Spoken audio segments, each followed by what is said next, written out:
प्रभु की स्तुति। आप इस चैनल को रोजाना सुनकर 1 साल में बाइबल पढ़ सकते हैं। Please subscribe and support. आज के बाइबल अध्याय। यिर्मयाह भविष्यवक्ता की पुस्तक अध्याय 17। यिर्मयाह भविष्यवक्ता की पुस्तक अध्याय 17। यहूदा का पाप लोहे की टांकी और हीरे की नोक से लिखा हुआ है। वह उनके हृदयरूपी पटिया और उनकी वेदियों के सिंगों पर भी खुदा हुआ है।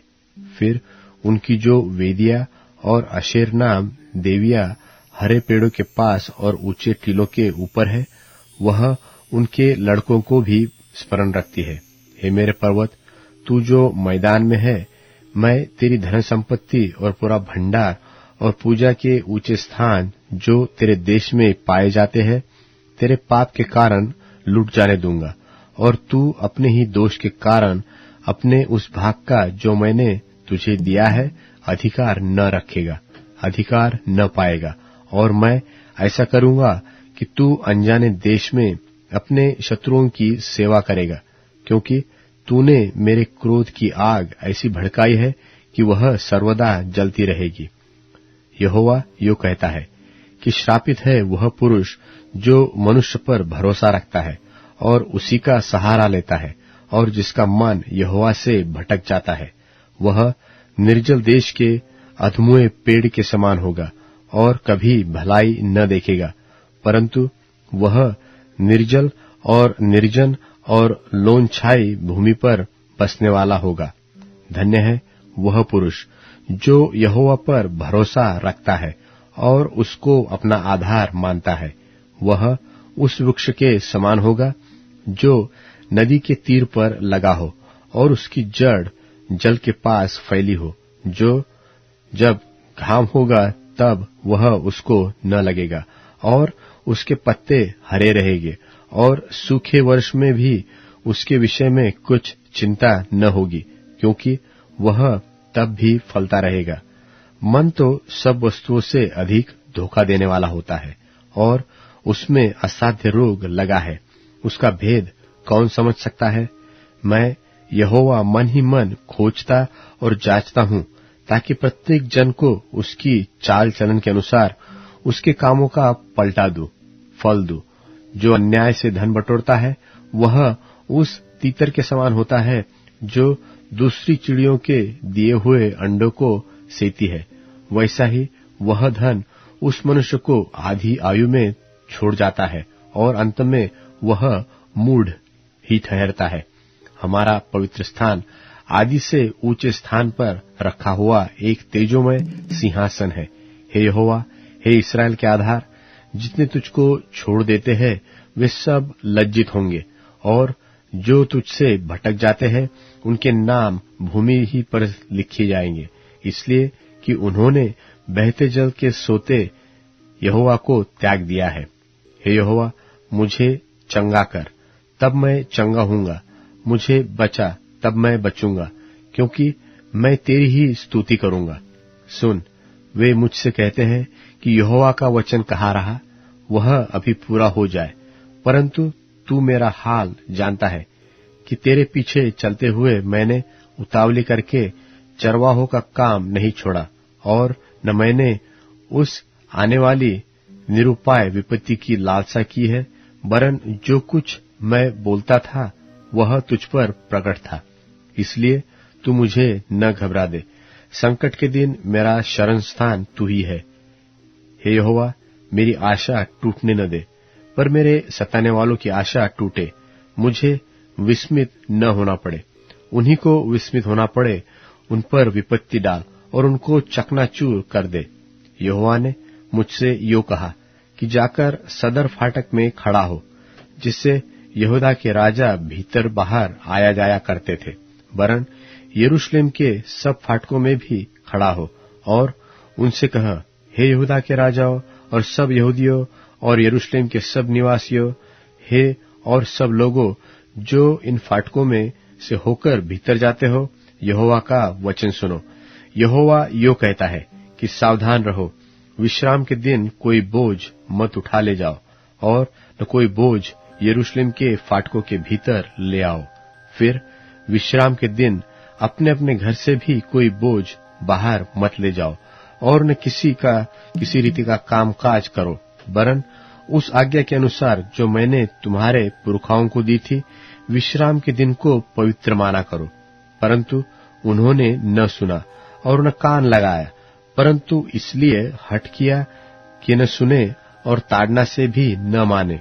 यहोवा की यह वाणी है कि यदि तुम सचमुच मेरी सुनो और विश्राम के दिन इस नगर के फाटकों के भीतर कोई बोझ न ले आओ, वरन विश्राम दिन को पवित्र मानो और उसमें से किसी रीति का काम काज न करो, तो इस नगर के फाटकों से होकर दाऊद की गद्दी पर विराजमान राजा रथों और घोड़ों पर चढ़े हुए और हाकिम और यहूदा के लोग यरूशलेम के निवासी प्रवेश किया करेंगे, और यह नगर सदा बसा रहेगा। और यहूदा के नगरों से और यरूशलेम के आसपास से और बिन्यामीन के देश से और नीचे के देश से और पहाड़ी देश से और दक्षिण देश से लोग होम बलि, मेल बलि, अन्न बलि, लोबान और धन्यवाद बलि लिए हुए यहोवा के भवन में आया करेंगे। परंतु यदि तुम मेरी सुनकर विश्राम के दिन को पवित्र न मानोगे, परंतु उस दिन यरूशलेम के फाटकों से बोझ लिए हुए प्रवेश करते रहोगे, तो मैं यरूशलेम के फाटकों में आग लगाऊंगा, और उससे यरूशलेम के महल भी भस्म हो जाएंगे, और वह आग फिर न बुझेगी। यिर्मयाह भविष्यवक्ता की पुस्तक अध्याय 18। यिर्मयाह भविष्यवक्ता की पुस्तक अध्याय 18। यहोवा की ओर से यह वचन यिर्मयाह के पास पहुंचा कि उठकर कुम्हार के घर जा, और वहां मैं तुझे अपने वचन सुनाऊंगा। सो मैं कुम्हार के घर गया, और क्या देखा कि वह चाक पर कुछ बना रहा है, और जो मिट्टी का बासन वह बनाता था वह बिगड़ गया। तब उसने उसी का दूसरा बासन अपनी समझ के अनुसार बना दिया। तब यहोवा का वचन मेरे पास पहुंचा कि हे इस्राएल के घराने, यहोवा की यह वाणी है कि इस कुम्हार की नाई तुम्हारे साथ क्या मैं भी काम नहीं कर सकता? देख, जैसे मिट्टी कुम्हार के हाथ में रहती है, वैसे ही हे इस्राएल के घराने, तुम भी मेरे हाथ में हो। जब मैं किसी जाति व राज्य के विषय कहूं कि उसे उखाड़ूंगा व ढा दूंगा व नाश करूंगा, तब यदि उस जाति के लोग जिसके विषय मैंने यह बात कही हो अपनी बुराई से फिरे, तो मैं उस विपत्ति के विषय जो मैंने उन पर डालने को ठाना हो पछताऊंगा। फिर जब मैं किसी जाति व राज्य के विषय कहूं कि मैं उसे बनाऊंगा और रोपूंगा, तब यदि वे उस काम को करे जो मेरी दृष्टि में बुरा है और मेरी बातें न माने, तो मैं उस कल्याण के विषय जिसे मैंने उनके लिए करने को कहा हो पछताऊंगा।